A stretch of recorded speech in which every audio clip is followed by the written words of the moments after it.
Hvorfor jeg synes, du skal bruge pointshop.dk? Tja, masser af gratis gaver.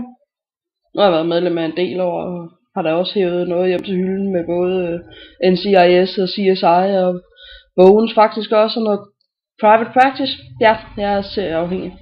Men ved at deltage i spørgeskemaer og modtage nyhedsbreve og indimellem betale sig for at få nogle point, jamen så kan man meget nemt få billige biografbilletter også, som jeg bruger meget. Jeg har tilmeldt mig Lotto 24, fik 39.000 point, og ja, det kostede mig en femmer, men så havde jeg jo næsten til en hel biografbillet. Det jeg synes der er fedt med pointshop, det er at man kan gøre det midt nat. Man kan gøre det om dagen, man kan gøre det når man har tid.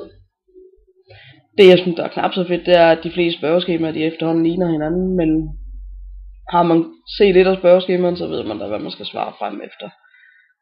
Lidt kedeligt, men det går som regel. Så jeg vil i hvert fald klart anbefale pointshop til alle andre, hvis de vil have en masse billige og lækre gaver.